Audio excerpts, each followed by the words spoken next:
لا إله إلا الله لا إله إلا الله اعوذ باللہ من الشیطان الرجیم بسم اللہ الرحمن الرحیم۔ خواتین و حضرات السلام علیکم ورحمۃ اللہ وبرکاتہ ومغفرتہ۔ پروگرام احکام شریعت اور قربانی سے متعلقہ مسائل کے ساتھ آپ کی خدمت میں پھر حاضری کا شرف حاصل ہے۔ ویسے تو ہمارا عقائد کا بیان چل رہا تھا، لیکن چونکہ ابھی قربانی کے ایام بالکل قریب ہیں تو بہتر ہے کہ تھوڑا سا قربانی سے متعلقہ شرعی مسائل کا اعادہ کر دیا جائے، تاکہ ذہن میں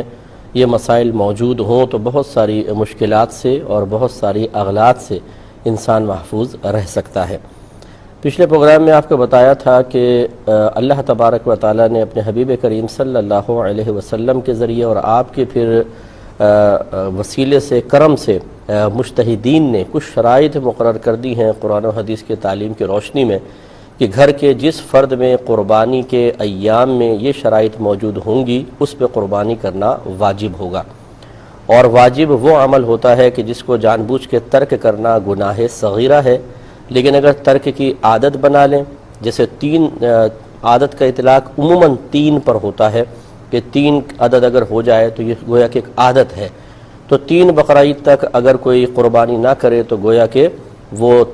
پھر یہ عادت بن گئی، اور جب گناہ صغیرہ کے ترک کی عادت ہو تو اس کو پھر وہ کبیرہ بن جاتا ہے، گویا کہ عادی گناہ صغیرہ کرنے والا اب گناہ کبیرہ کا مرتکب کہلائے گا۔ تو اس لیے اس سے معلوم ہوا کہ بہت سے بھائی بہن ہمارے ایسے ہیں، اور میری زندگی میں بہت سے ہمیں ایسے لوگ ملے ہیں جن پر سال ہر سال سے قربانیاں بن رہی ہوتی ہیں، لیکن چونکہ علم نہیں ہوتا ہے، ہمارے گھر کے کچھ اپنے رولز ہوتے ہیں، ریگولیشنز ہوتی ہیں، جن کی وجہ سے ہمیں یہ پتہ نہیں ہوتا کہ کس کس پر قربانی واجب ہے، کس پر نہیں، اور کس ترتیب سے کرنی چاہیے۔ بعض لوگ ایسے ملے جنہوں نے کہا کہ جی ہم نے پہلی قربانی نبی کریم صلی اللہ علیہ وسلم کے نام کی ہے، کیونکہ ہم نے سنا ہے کہ جب فرسٹ ٹائم قربانی کریں تو رحمت کونین صلی اللہ علیہ وسلم کے نام کی کرنی چاہیے۔ یہ ایک غلط خیال ہے۔ اگر گھر میں کسی نہ کسی پر قربانی واجب ہو رہی ہے تو اس واجب والے کی طرف سے کرنی ہوگی۔ ہاں اگر کسی پر بھی واجب نہیں ہے، ویسے آپ نفلی قربانی کرنا چاہتے ہیں تو رحمت کونین صلی اللہ علیہ وسلم کے لیے کیجئے، کوئی حرج نہیں ہے، لیکن یہ طریقہ کار بالکل غلط ہے، اور اسی کو میں غلط کہہ رہا ہوں کہ کسی پر واجب ہو اور وہ اپنی طرف سے واجب ادا نہ کرے، بلکہ اس کو ایک شرعی قاعدہ قانون یا اصول سمجھے کہ جی پہلی قربانی تو نبی کریم صلی اللہ علیہ وسلم کے نام کی ہوتی ہے، لہذا چاہے مجھ پہ واجب ہو یا نہ ہو میں تو پہلے ان کی کروں گا، پھر اگلے سال جو ہے وہ میں اپنے نام کی کروں۔ یہ غلط طریقہ کار ہے۔ اس سے ہم بعض اوقات جوش عقیدت میں سمجھتے ہیں کہ خود اللہ تعالیٰ کے قانون کو توڑ کر ہم کچھ اعمال اور افعال اختیار کر لیں گے تب بھی اللہ تعالیٰ ہم سے راضی ہو جائے گا۔ حالانکہ یاد رکھیں کہ اللہ تعالیٰ کی کچھ حدود ہیں، جو ان حدود کو پھلانگے چاہے اچھی نیت کے ساتھ چاہے بری نیت کے ساتھ وہ قابل گرفت ہوتا ہے، تو لہٰذا جس پر گھر میں قربانی واجب ہے اسے تو کرنی پڑے گی۔ اسی طریقے سے ہم چونکہ حساب کتاب ہمیں نہیں معلوم ہوتا تو پھر ہمارے والد صاحب ہی کرتے ہیں، جی ہر سال ہمارے والد صاحب کرتے ہیں، ہر سال ہمارے والد صاحب فوت ہو گئے تو جی گھر کے جو بڑے بھائی ہیں وہ ہمارے گھر کے سرپرست ہیں، وہ اب کرتے ہیں ہر سال۔ اب یہ نہیں دیکھتے گھر میں کس پہ قربانی بن رہی کس پہ نہیں۔ اسی طریقے سے بعض گھروں میں ایسا دیکھا کہ ایک راؤنڈ لگتا ہے، جی پچھلے سال کس نے کی تھی؟ ابا جان نے، اس سال بھی امی کی طرف سے ہوگی، اگلے سال جی بھائی جان کی طرف سے ہوگی، حالانکہ بالفرض والد صاحب پہ قربانی واجب ہے اور کسی پر نہیں، اور والد صاحب نے کہا پچھلے سال میں نے کی تھی، چلو ابھی میں زوجہ کی طرف سے کر دیتا ہوں، اور ان کی طرف سے کرنے لگیں اور ان پہ قربانی واجب نہیں ہے، تو پھر یہ گناہگار ہوں گے، کیونکہ جس پہ واجب نہیں ہے اس کی طرف سے کر رہے ہیں، اور جس پہ واجب ہے وہ کر نہیں رہا، تو یہ ترک واجب کے مرتکب ہوں گے اور گناہگار ہوں گے۔ تو میں نے آپ کو شرائط ویسے بتا دی تھی، ایک دفعہ پھر اعادہ کر دیتا ہوں۔ نمبر 1 مسلمان ہونا، نمبر 2 عاقل ہونا، پاگل مجنون نہ ہو، نمبر 3 بالغ ہونا، نمبر 4 مقیم ہونا یعنی شرعاً مسافر نہ ہو، اور نمبر 5 آپ کے پاس کم از کم اتنا مال ہو کہ جس سے آپ 52.5 تولہ چاندی خرید سکتے ہوں یا اس کی مالیت کے برابر ہو، اور یہ جو ہے ضروریات زندگی سے زائد ہو۔ اگر آپ نے ضروریات زندگی کے لیے رکھا ہوا ہے، مثال کے طور پہ قربانی کے 3 دنوں میں آپ کو سیلری ملی ہے اور وہ اگلے پورے مہینے آپ کو سیلری یوز کرنی ہے، اب چاہے مثال کے طور پہ 50,000 ہے 60,000 ہے تو قربانی نہیں بنے گی، کیونکہ وہ آپ کی حاجت اصلیہ میں مستغرق پیسہ ہے۔ ہاں جو چیزیں مثلا سونا پڑا ہے، چاندی ہے اور روپیہ ہے جو اضافی ہے، مال تجارت ہے، یا ایسا آپ کی ملکیت میں سامان ہے جو ضروریات زندگی سے زائد ہے، جیسے پرانے جوڑے پڑے ہیں کپڑوں کے، جوتوں کے جوڑے پڑے ہیں، سپورٹس کا سامان آپ کا پڑا ہے، اسی طرح اور آپ کی ذاتی ملکیت میں بہت ساری کتابیں ہیں جو آپ کی اسٹڈی وغیرہ کے لیے یوز نہیں ہوتی ہیں، ان سب کی قیمت کا اعتبار ہوتا ہے۔ اور اسی طریقے سے اگر آپ نے کوئی پلاٹ لے کے رکھا ہوا ہے، کوئی مکان خرید کے رکھا ہوا ہے، اگرچہ بیچنے کی نیت سے نہ ہو، کہ وہ زکوٰۃ کے اندر دیکھتے ہیں کہ جی بیچنے کی نیت سے لیا تھا یا نہیں تھا، چاہے اپنے ذاتی مقاصد کے لیے لے کے رکھا ہوا لیکن فی الحال آپ کی ضرورت سے زائد ہے، تو اس کی قیمت کا بھی اعتبار ہوتا ہے۔ اب حساب کا طریقہ یہ ہوگا کہ گھر کے جب قربانی کے 3 دن آئے، اور میں مشورہ یہ دوں گا کہ ابھی سے آپ کرنا چاہیں تو کر ہی لیں، بہت ہی اچھا ہے، لیکن بہرحال وجوب تو قربانی کے 3 دنوں میں جب شرائط پائی جائیں گی اسی وقت ثابت ہوتا ہے، لیکن مشورہ یہ ہے کہ پہلے کر لیں تاکہ جانور وغیرہ لانے میں آپ کو آسانی ہو۔ آپ ایک قلم ڈائری لے کے بیٹھ جائیں، جتنا آپ کی ملکیت میں سونا ہے وہ لکھیں، پھر چاندی لکھیں، پھر روپیہ جتنا کیش ہے آپ کے پاس، اور پرائز بانڈز وغیرہ ہیں، آپ نے کچھ سیونگ سرٹیفکیٹس وغیرہ لیے ہوں یا شیئرز وغیرہ آپ کے پاس ہیں، ان سب کو لکھ لیجئے۔ اس کے بعد آپ نے جتنا قرضہ دیا ہوا ہے کسی کو وہ تمام قرضہ لکھیں، اگر آپ کے پاس مال تجارت ہے جو آپ نے بیچنے کے لیے رکھا ہے اسے بھی لکھ لیجئے۔ اس کے علاوہ آپ کی ملکیت میں ضروریات زندگی سے زیادہ جتنا بھی سامان ہے اس کو بھی لکھ لیں، اور اس کا آپ ٹوٹل نکال لیں۔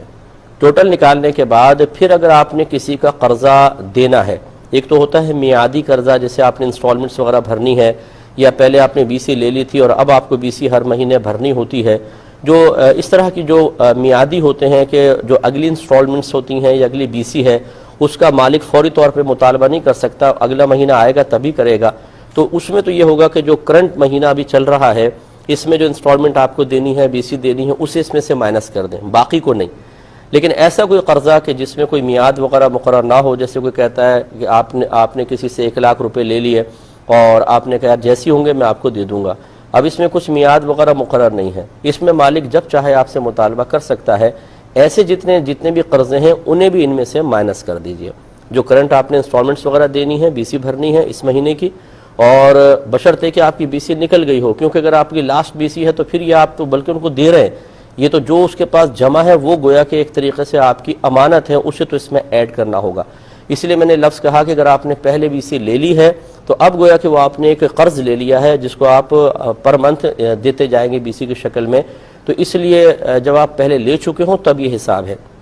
تو سونا، چاندی، روپیہ، مال تجارت، اس کے علاوہ ضروریات زندگی سے زیادہ سامان، جتنا آپ نے قرضہ دینا ہے وہ قرضہ بھی یہاں لکھیں، سب کچھ کا کر کے ٹوٹل نکال لیجئے، پھر جتنے آپ نے قرضے آپ نے دینے ہیں اسے اس میں سے مائنس کر دیں، اور پھر یہ دیکھیں کہ تقریباً 40,000 42,000 45,000 کے قریب اگر مالیت بنتی ہے یا اس سے زیادہ ہے تو آپ پہ قربانی واجب ہوگی۔ تو آپ یہ دیکھیں گے کبھی والد صاحب پر، والدہ پر، بھابھی پر، بھائی پر، سب پہ قربانیاں بن رہی ہوتی ہیں، کیونکہ ہر ایک کی ملکیت میں اتنا سامان ہوتا ہے، اتنا سونا چاندی وغیرہ ہوتا ہے کہ بن جائے، تو اگر بالفرض بن رہی ہو تو خوش دلی کے ساتھ پھر قربانی کریں۔ یہ نہ ہو کہ جب آپ کسی کو مسئلہ بتائیں تو ہمارے یہاں اکثر ایسے ہوتا ہے جب مال خرچ کرنے کی باری آتی ہے تو بولتے ہیں یار یہ مولوی لوگوں کے اپنے بنائے ہوئے مسئلے ہیں، اچھا یہ تو ان کے اپنے بنائے ہوئے مسئلے ہیں، اب آپ وہ ذرا مسئلے آپ بیان کر دیں جو آپ نے قرآن و حدیث سے براہ راست سیکھے ہوں، وہ بتا دیجئے، یہ تو ان کے اپنے بنائے ہوئے ہو، اور ہم نے تو آج تک سنا نہیں ایسا۔ اچھا تو آپ نے کتنی دین کی باتیں سنی ذرا یہ بتائیں۔ تو اب انہیں عجیب و غریب باتیں، جب پیسہ خرچ کرنے کی باری آتی ہے تو انسان پھر اس طریقے کے ہیلے بہانے کر کے سامنے والے کو خاموش کروا کے اور بوگس دلیلیں دے کر اپنے قلب کو مطمئن کرنے کی کوشش کرتا ہے، جو بالکل غلط رویہ ہے۔ یاد رکھیں نبی کریم صلی اللہ علیہ وسلم کے فرمان ذیشان کے مطابق اگر آپ اللہ کی راہ میں خرچ کریں گے تو اللہ تعالیٰ ایک کے بدلے میں کم از کم 10، ایک نیکی 10 کے برابر اور 70 گنا بھی ہے، قرآن پاک میں بیان ہوا، اور یہ تو کم سے کم کا بیان ہے، پھر جتنا اخلاص زیادہ ہوتا چلا جائے گا اتنی اللہ تبارک و تعالیٰ اس کا بدلہ دنیا اور آخرت میں آپ کو عطا فرمائے گا۔ اس لیے جب اللہ تعالیٰ نے کوئی مالی عبادت ہم پر لازم کی ہے تو سمجھ لیجئے کہ اس مالی عبادت کی ادائیگی کے لیے اس نے مال ہمیں دیا ہے کہ یہ میری راہ میں خرچ کرو۔ اب اگر آپ نہیں کریں گے تو گویا کہ جو اللہ تعالیٰ نے اپنے راہ میں خرچ کرنے کے لیے بطور امانت آپ کے پاس مال رکھا تھا، آپ اس میں خیانت کے مرتکب ہو رہے ہیں۔ یہ چیز کاش یہ اصول سمجھ میں آ جائے، جیسے بچیوں کو وراثت میں حصہ نہیں دیا جاتا، بعض اوقات کہتے ہیں نہیں جی یہ مال جو ہے نا یہ غیروں کے پاس چلے جائے گا، گھر سے باہر چلے جائے گا، اس وجہ سے ہم بچیوں کو حصہ نہیں دے رہے تاکہ مال سارا گھر کے اندر رہے۔ خاندانی زمینیں ہوتی ہیں، مکانات ہوتے ہیں، پراپرٹی، دکانیں ہیں، لیکن اچھی طرح یاد رکھیں کہ اللہ تبارک و تعالی نے جتنا آپ کو دیا ہے یہ اصل میں امانت، بہت سی چیزیں امانت ہوتی ہیں. بچیوں کا حصہ بھی آپ کو دے دیا ہے، پہلے دے دیا ہے کہ اب یہ بچیوں تک پہنچانا ہے. تو گویا کہ آپ کوئی کمال نہیں کر رہے، وہ کسی غیر کے پاس نہیں جا رہا، بلکہ اللہ تبارک و تعالی نے ازل سے جو تقسیم فرمائی ہے اس کے مطابق یہ بچی کا حق ہے. اس کے ذریعے کہاں تک پہنچے یہ آپ کا ہیڈک نہیں ہے، آپ کا کام ہے بچی کو وراثت میں سے حصہ دینا. نہیں دیں گے تو دنیا میں چاہے کتنے لوگ آپ کو سلوٹ ماریں، کھڑے ہو کر سلام کریں، آپ کے ہاتھ چومیں، میدان محشر میں ذلت اور رسوائی آپ کا مقدر بنے گی. کیونکہ اللہ تبارک و تعالیٰ کے قوانین دنیا کے لوگوں کی طرف سے دی گئی عزتوں سے بدل نہیں جایا کرتے. اللہ تعالیٰ نے جو قانون بنایا ہے ساری عزتوں کے پرخچے اڑ جائیں گے. یہاں پہ ترا اونچا کر کے چلنے والا وہاں پہ ندامت سے اپنا سر جھکا کر کھڑا ہوگا. اس لیے لوگوں کا حساب و کتاب مکمل طور پہ دنیا میں ختم کر کے انسان کو جانا چاہیے. اور خصوصاً اللہ تبارک و تعالیٰ کے مالی معاملات کے جو اللہ نے ہم پر مال کے ذریعے، مال کے خرچ کے ذریعے کچھ چیزیں لازم کر دی ہیں، ان کا بھی بہت زیادہ لحاظ رکھنا چاہیے ورنہ پچھتاوا ہوگا. تو یہ تو شرائط ہو. قربانی کے جانور کے بارے میں بیان چل رہا تھا. 3 طرح کے جانور ہوتے ہیں، ایک اونٹ ہے، ایک گائے ہے اور ایک بکری ہے. اونٹ میں اس میں مادہ اور نر دونوں شامل ہوتے ہیں، مثلا اونٹ اونٹنی ہے، اور گائے میں بیل، اور اس طرح بھینس اور بھینسا بھی شامل ہوتا ہے. بکری جب ہم لفظ کہتے ہیں تو اس میں بکرا اور دمبی وغیرہ یہ سب شامل ہیں. تو یہ قربانی کے مخصوص جانور ہیں. چنانچہ اگر کوئی ہرن قربان کرنا چاہے قربانی نہیں ہوگی، خرگوش قربان کر دے، مرغا قربان کر دے نہیں ہوگا. یہ قربانی کے جانور مخصوص کر دیے گئے ہیں. تیسری چیز ہوتی ہے ان کی عمریں ہیں. اونٹ کے اندر کم از کم 5 سال کا ہونا چاہیے، اس سے کم کا ہوگا تو قربانی نہیں ہوگی. گائے، بیل، بھینس، بھینسا وغیرہ کم از کم 2 سال، اور بکرا، بکری، دمبی کم از کم 1 سال. ہاں، دمبے کے اندر نبی کریم صلی اللہ علیہ وسلم نے استثناء فرمایا کہ اگر 6 ماہ کا دمبا ہو جو دور سے دیکھنے میں سال بھر کا لگے تو اس کی قربانی جائز ہے. ایک صحابی کو آپ نے درس بخاری اگر میرا سنا ہو تو اس میں حدیث آئی ہے، ایک صحابی نے سرکار صلی اللہ علیہ وسلم سے عرض کی، انہوں نے عید کی نماز سے پہلے قربانی کر دی تھی. سرکار نے فرمایا کہ یہ وہ گوشت جو تم نے اپنے گھر والوں کے لیے مطلب جانور ذبح کیا ہے تمہارے گھر والوں کا ہے، ایک اور قربانی کرو. تو انہوں نے عرض کیا، رسول اللہ میرے پاس تو کچھ ہے نہیں، ایک 6 ماہ کا بکری کا بچہ ہے، کہ میں اس کی قربانی کر سکتا ہوں؟ کیونکہ دور سے دیکھنے میں وہ بہت اچھا لگتا ہے. سرکار نے فرمایا تم کر سکتے ہو، اور پھر فرمایا صرف تمہارے ساتھ خاص ہے، کسی اور کے لیے نہیں. تو یہاں سرکار نے خاص فرما دیا. لیکن دمبی کے اندر ایک صحابی کو سرکار نے اجازت مرحمت فرمائی. انہوں نے اسی طرح پوچھا، میرے پاس کسی کی امانت رکھی ہے، 6 ماہ کا دمبا ہے، امانت رکھی ہوئی میں اس کو ذبح کر لوں؟ سرکار نے فرمایا کہ نہیں. انہوں نے کہا کہ پھر میرے پاس ایک 6 ماہ کا دمبا ہے، دور سے دیکھنے میں سال بھر کا لگتا ہے، کہ میں اس کو قربان کر سکتا ہوں؟ سرکار نے شاید فرمایا کہ ہاں تم کر سکتے ہو. اس میں چونکہ سرکار نے کوئی کسی کا استثناء نہیں فرمایا، نہ کسی کے لیے کوئی تخصیص فرمائی، اس میں حکم عام رکھا گیا اور بکرے کے اندر منع کر دیا گیا. لہٰذا بس خلاصہ کلام یہ ہے کہ اگر دمبا ہو، 6 ماہ کا بچہ ہے، دور سے دیکھنے میں سال بھر کا لگے تو اس کی قربانی جائز ہے. باقی کسی جانور کی قربانی مخصوص عمر سے کم کی جائز نہیں ہوگی. اس کو اچھی طرح ذہن میں رکھیں. حصوں کے بارے میں یاد رکھیں کہ اونٹ اور گائے کے اندر 7 حصے دار ہو سکتے ہیں، زیادہ سے زیادہ 7 حصے دار ہو سکتے ہیں،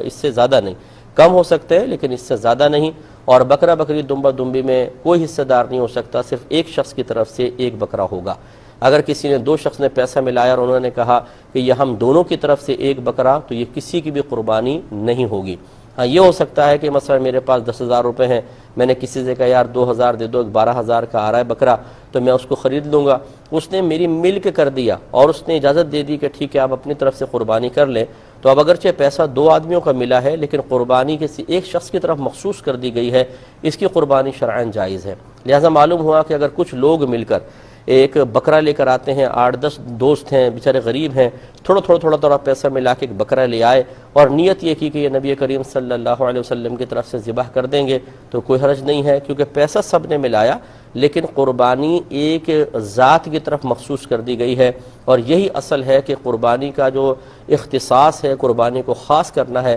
وہ اس میں دیکھا جائے گا